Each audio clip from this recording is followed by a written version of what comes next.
Thank you for giving me a chance to speak. My name is Brent Clark.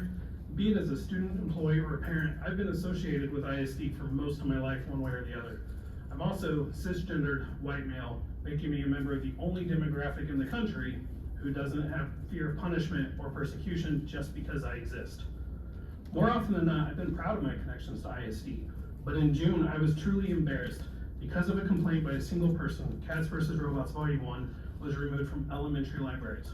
And while I recognize the book is technically allowed in secondary schools, I find that to be a hollow gesture, considering we are discussing a book that was written for, quote, elementary school readers starting at age 8. At least that's how Margaret Stoll, the author, described it to me when I asked her. Let's not forget, there was only one copy of this book in the district anyway. I am asking you, the board, to consider the message that you've sent your non-binary staff and students. Because one person was uncomfortable, you've inadvertently told them they are not worthy enough to be seen. And while I would like to believe that's not your intent, unfortunately, more often than not, perception is reality. The original complaint against the book states it is not vulgar, but it is not appropriate. And that parent is right about one thing. I read the book, it's not vulgar. The book only talks about a character being non-binary about as long as it takes to confirm their existence. Less than a couple pages. It's not a significant plot point by any means. I reject the notion that the very existence of somebody different from myself is inappropriate and that they should be hidden from others.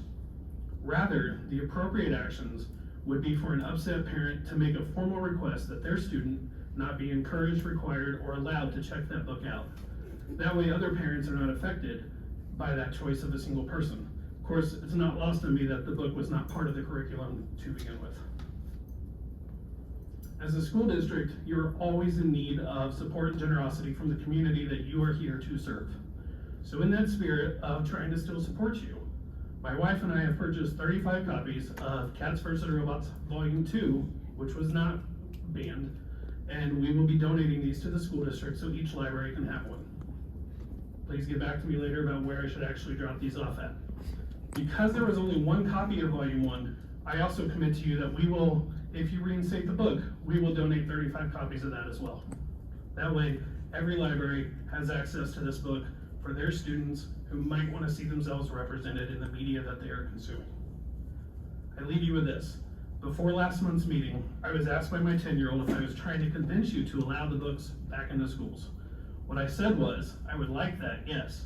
And while I don't know that I'll be able to convince you to make that choice, in this matter, it doesn't mean, I may not be able to convince you to make that choice in this matter, it doesn't mean I should not try and do the right thing. I urge you to remember that representation matters. I urge you to remember that your actions send messages, even if that's not what your intent was. I urge you to do the right thing and reinstate this book. Thank you.